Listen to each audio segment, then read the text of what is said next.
schools to do more in occupational training is a good step forward. But as is stated, we do have an infrastructure problem. The rail isn't going to be happening for a while. I mean, they're arguing now just to bring it past Windsor.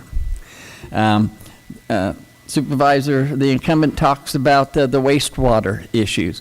You know, one of the biggest problems that we have, or a lot of people have, especially mobile home parks, is that the sanitation district has these progressive fees, and he has done nothing to stop them. Thank you. Ms. Brown. I have 1 minute to respond to this? Yes. Okay, hang on. What's your number one best strategy? So maybe that'll fit in 1 minute.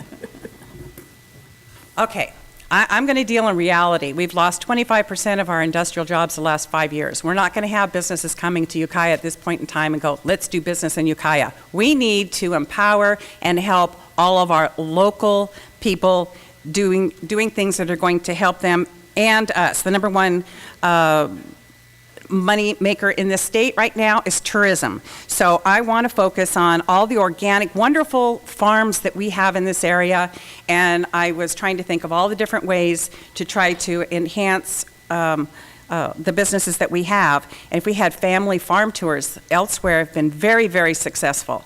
We could do the same thing with arts. We could do the same thing with books and with wine. We need to think outside of the box. Look at what we have, and we have a lot of wonderful things going on that we can share. So we have to bring that up and get some cash into these businesses and help them come up. I know the green and the, okay. Yes, we need to keep it local, and we need to do it, and we need to do it now. Okay, let's just go right into one of our economic advantages. What is the current role of farmland in the county? Should it be promoted, protected, or not? How or why not? And in the perspective of a supervisor, what could you do about this? Mr. Delbarton's next. Well, as a lifelong agriculturalist and part of a multi-generation farming family, the answer obviously is yes, we need to protect that. We have some joys here in this county, some very precious jewels, and that is our agricultural production. Being able to nurture that, and that's one of the raw commodities that we have here that we can do something with. We can promote it, we can value add to it. That's really what we need to keep pushing. As government, we need to, again, provide those opportunities for those infrastructure needs for the processing side of it. But we also need to keep the production side of it, protect those farmlands, and we do that through proper zoning and long-term management planning. As I stated in my opening comments, the preservation and protection of these ag lands is critical, because when they're gone, they're gone. Not very often do we see the conversion of developed lands back into farming. So we do need to protect those. I'm out of my time. Mr. Morrison. I think the farmland is, as I mentioned when I went to the interview, is the literal soul of the people of Mendocino County. And I think that we need to understand how to improve the quality of it as well, literally. Nourishing the soil is done through, the plethora of plants that we plant in it. And we need not to over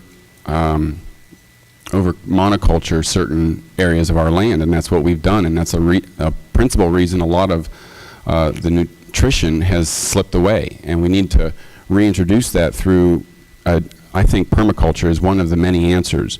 I think that if we investigate the benefits of algae, certain beneficial algae, and reclaiming some of the toxins in the water, I think that would be a boon as well. And there are many more that I know people are just itching to get their hands into.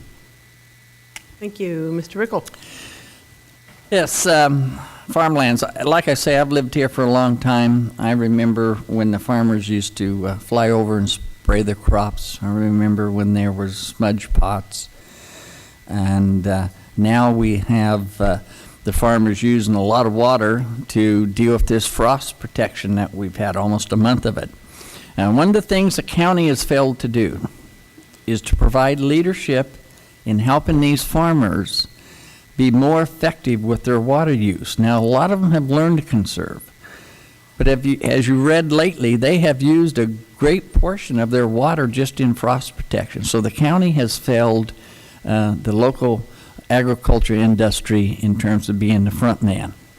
Now, as you drive down the freeway, you'll see that the pears that used to always stand out, they've been taken out. And I think the individual property owners have the right and the willingness to move that land out of agriculture and into whatever they think is profitable for them. Thank you. Okay, Ms. Brown? Right, Ms. Brown. I was a little surprised at Supervisor Delbar's answer about protecting our ag land. How you protect that is by not rezoning it to residential. So we need to keep that foremost and always. 85% of our county is in mountains. We need to protect every acre of acreage, and that's done through zoning, keeping it ag. I'll save that 30 seconds for later. Okay. Okay, Ms. Brown? Thank you.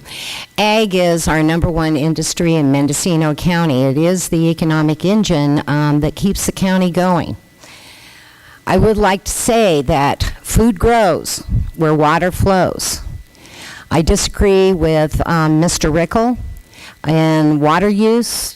UC is doing a study that'll soon be out that shows ag uses water and conserves water. And they have changed a lot of their practices to do so. Yes, we have had frost season here. It's the hardest frost season probably in 50 years, and there has been a lot of water use. But we protect our farmlands and keep this rural and charming quality of life, especially here in Ukiah Valley, Anderson Valley, Potter Valley, by planning and zoning. We need to protect our corridors of agriculture, and we can do that when you use good planning. Thank you. Okay. I'd like to rebut to Carrie's. Ag uses a lot of water. They pay a lot less than we do, and it's their responsibility to be a more professional steward than anybody else. Thank you. Okay, maybe we should go into the water question. We have a number, no, here we are.